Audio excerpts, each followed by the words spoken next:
This is a recording of my book, Shores of Ash. Now you can buy it on Amazon or you can just listen to this version because I make it for free. I hope you like it, and let's begin. 32nd of the 9th month, 679. All Lord Commanders of the Iron Fist Company must keep a journal so that those that follow us can have something to learn from our experiences and insights. I doubt any journal in the great library of the company has a tale this great to tell. Of course, with the exception of our first Lord Commander. The world is filled with elves, all fair-skinned with hair that matches their eyes. It was my pleasure that my battalion would act as bodyguards for the 5 elven kings. Their meeting was not a secret to anyone. When strange ships came upon the shore of the continent, nobody knew what to expect. Clearly, no one expected the ships to send messenger ravens to the 5 kings and summon them. First they made them secret, and then they hired us. What they discussed the first time around I can't say, but seeing how we got hired for this job, I can assume it was to get more protection without raising their armies. It was a strange sight to see elven kings. Most men and mercenaries don't get to see one in their whole life. But I got to see all 5 of them in one spot. They wore fancy clothes as one could expect. You could tell who was the king of what kingdom by their eyes. Golden for the sun elves, blue for the high elves, green for the wood elves, black for the dark elves, and white for the snow elves. Our talk was one without pleasantries. It was direct and brutal, cold and calculated. 6 leaders with enough men at their disposal to raise a whole country, talking about what they should do if the meeting became hostile. Nobody knew what to expect, so we discussed the worst, from assassination attempts to death in battle. We prepared with magical wards of protection, with important commands delivered to our subordinates. Should every one of them meet their end, I would be responsible to save their men. It was a good military talk, but strange nonetheless. I spilled many a blood for kings both worthy and unworthy, and here I was now talking to 5 of them like an equal. What surprised me was that they didn't seem bothered by that. The politics of elves are a mystery indeed. The discussion lasted a couple of hours, after which we marched to the shore where the mysterious ships awaited us. All the reports of our company and the elves that hired us mentioned that the ships grew in numbers, but nobody ever saw anybody on board. No captain or crew, just ships seemingly drifting to the shore. Should they have not sent messengers for the kings, I would have presumed that abandoned ships decided to make their graveyard at the shore. We had reached the shore where the ships awaited for us. There was something very strange about them. Each ship was connected with bridges. It looked like a city on water made of wood. Closest to the shore was a ship so big that anyone could tell immediately it was the flagship of this strange armada. None of the 6 reports we had of these ships told of their bridge connections or of the giant flagship. It's understandable for one report to be unreliable, but 6? 5 from the greatest kingdoms in the world, and 1 from the biggest mercenary company? That couldn't be. The only possibility of this happening is clearly that these invaders spied on us as we did on them. Out of nowhere, a bridge came from the flagship. Without realizing, a group of tall humanoids in robes set up what seemed like a royal court in front of us. The robes hid everything about them. There was no way to tell their face or any distinctive features. The most we could gather was that they worked fast. In 1 minute the whole court was set up, in the middle of it, an azure tent. Like out of thin air, in the middle of the tent, sitting on a strange-looking chair, stood a tall woman with blue skin and elven ears. Her eyes were of a deep purple. She smiled, looking at the kings. Her white teeth would reflect light if she weren't in the shade of the tent. Of how she was dressed, I can only say that harlots are modestly clothed compared to her. She was beautiful and appealing to the eye, but still, there was something strange about the chair. All the kings were struck by her beauty, except for the dark elf king. He looked at the chair, and his vile dark eyes, something shined. Like he understood what was wrong with the chair, But he couldn't speak, or he didn't want to. The blue woman raised from her chair. One of her robed figures stood by her side with a banner in hand. A blue flag with an upside-down triangle and a weirdly misshapen R above it. On her feet, she looked taller than she was. Her exposed flesh contracted as she opened her arms, exposing her naked body, covered only by a thin metal undergarment covering her private parts. She said brothers in a broken accent. The kings looked surprised at this stranger calling them brothers. She presented herself as Simoka, queen of the Hinluin, an elven race from a faraway realm that had to flee because of persecution. The way she spoke and moved would make any mercenary throw away his allegiances and join her cause. I would lie if I didn't mention that I was mesmerized as well. There was something strange about the banner that, from time to time, caught my eyes.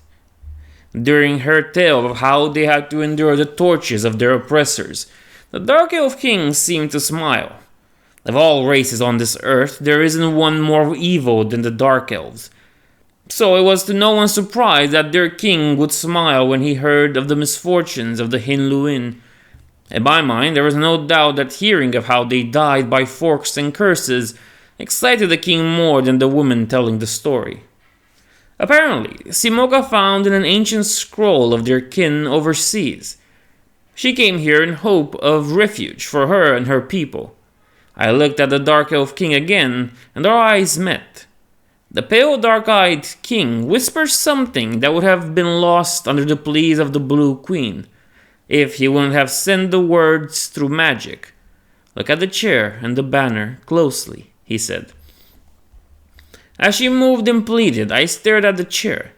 At first I thought I saw it twitch, but the more I looked, the more the chair seemed to be moving, in a rhythmic way. It felt human in its movement.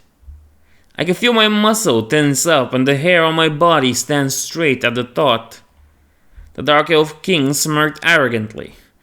When I looked at the other kings, their awe-struck expressions turned to one of concern. They must have seen what I had, and now they were on their guard. She ended her plea and finally asked if the kings would accept her and her people. Her face was that of a loving wife waiting for her husband to give to her that gift she always wanted. All kings refused her, and her expression changed to one of bitter disgust and hatred. She called the kings fools, kinslayers that might as well stab them right now than cast them away.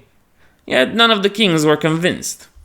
She yelled something in her vile language, and from the ships a vast army came, all tall and blue.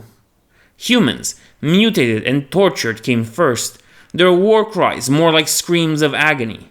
Some were missing flesh, others were stitched together from head to toe.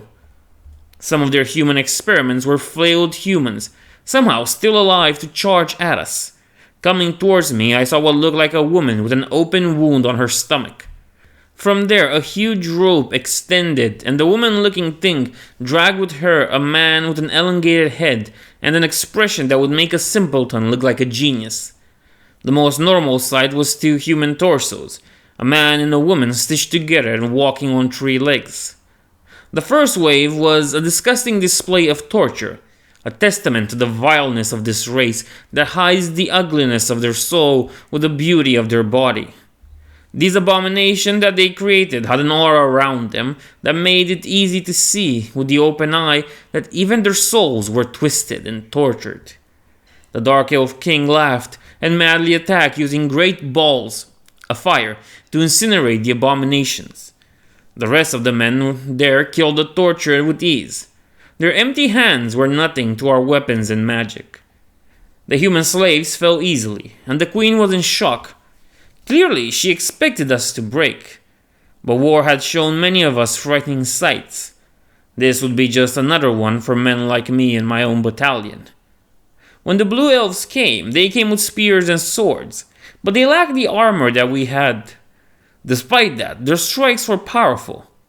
Dare I say, even more powerful than that of the orcs. As sword clashed with sword, the laughing of the Dark Elf became louder. He hurled insults towards the queen. The Blue Queen just moved her lips, whispering something nobody could hear, not even using magic. Our dead brothers in arms got up. They lived once more, and they raised their weapons against us. The Queen was using necromancy against us. What advantage we had in armor was quickly turned against us. Not only were the Blue Elves stronger than us, but now they used our dead too. More and more men fell in battle and rose once more. The situation was looking horrible. We did our duty of sending messengers to ask for reinforcements and to tell of our plight. The closest army to us was another battalion of my company, and they would take at least one whole day before they reached us. One day was a luxury we could not afford. We had no other option than to retreat and fight the Hinluin in our own lands. Dodging fights and cutting through enemies, I make my way to where the kings fought side by side. They tell me that we should retreat. My battalion would have the honor of being the rear guard. Ours will be the last stand against these twisted invaders. Not all elves agreed. The Dark Elf King just laughed as his men fought the invaders. I tried telling him that we are outnumbered and he should leave with the rest. He told me that the plans have changed and that he and his men would have the fun of being the rear guard. This was an insult to my honor, but I could not convince the Dark King to leave. So me and my men did. The Dark Elf King just laughed as he spread fire around him. Maybe it was because he finally found a race as twisted as his, or maybe he found delight in killing his own kin. Whatever the reasons, nobody would ever know. Dark elves fell one by one, the fire around the king getting wilder and more uncontrollable. The invaders let us run and focused on the Dark Elf King, but they could not get close to him. His fire burned at their bodies and souls. The fire grew and grew until it reached the ships, and screams of agony and relief echoed from the shores of the sea to the underground kingdoms of the Dark Elves and the Dwarves. So loud was the devastation, one could feel his soul deafen from it. When I looked back, I just saw a gigantic fire burning and laughing uncontrollably. Whatever dark pacts the Dark Elf made, it was clear that he was now calling upon them. The countless ships of invaders burned. 5 ships managed to leave unburnt. The flagship was not one of them. The fire and laughter lasted for days. Scouts said that bodies and ships continued to burn endlessly during that time. Once the great fire and laughter stopped, everything turned to ash and the water around the shore became gray, a warning to the Hinluin. Of what happened to the Dark Elf King, we know nothing. There was no body left. Fire magic is said to be a being of chaos. Yet I have seen no one become mad from it or anyone mad use it. It needs discipline and concentration to be mastered. Whatever happened there, I feel is something best left unanswered.